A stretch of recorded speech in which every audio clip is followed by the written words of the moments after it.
വയനാട് ചൂണ്ടയിൽ ഒലിവുമലയിൽ പുലി വീട്ടിലെ വളർത്തുനായയെ പുലി ആക്രമിച്ചു. പുലിയുടെ CCTV ദൃശ്യങ്ങൾ പുറത്ത്. സുർജിത്ത് അയ്യപ്പത്താണ് ആ വാർത്തയുടെ വിവരങ്ങളുമായി ചേരുന്നത്. സുർജിത്ത്, ഈ ഒലിവുമല എന്ന് പറയുന്നത് പുലിശല്യമുള്ള സ്ഥലമാണോ?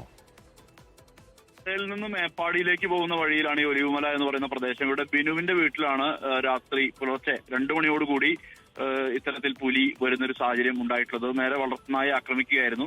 നായ്ക്ക് പരിക്കേറ്റിട്ടുണ്ട്. അതിനുശേഷം അത് പിടിവിട്ട് പോയി എന്നുള്ളതാണ് മനസ്സിലാക്കാൻ കഴിയുന്നത്.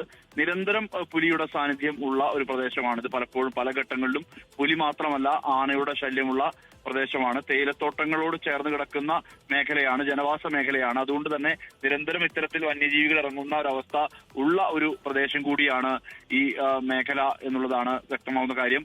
മാത്രമല്ല ഈ നിരന്തരം ഇത്തരത്തിൽ വന്യജീവികൾ ഇറങ്ങുന്നത് മൂലം വലിയ ഭീതി ആളുകൾക്കിടയിൽ ഉള്ള ഒരു പ്രദേശം കൂടിയാണ് ഇത്. ചെമ്പ്രമലയുടെ താഴ്വാരത്തായി അതിന്റെ അല്പം കൂടി നീങ്ങി ആണ് ഈ പ്രദേശമുള്ളത്.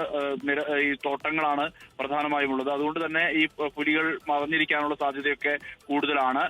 ഇതിനിടയിലാണ് ഇത്തരത്തിൽ ഒരു ഇടവേളയ്ക്ക് ശേഷമാണ് ഇത്തരത്തിലൊരു ആക്രമണം ഉണ്ടാവുന്നത് എന്നുള്ളതാണ് വ്യക്തമാവുന്ന കാര്യം. കൃത്യമായ രീതിയിൽ തന്നെ CCTVയിൽ ആ ദൃശ്യങ്ങളും വ്യക്തമായിട്ടുണ്ട്.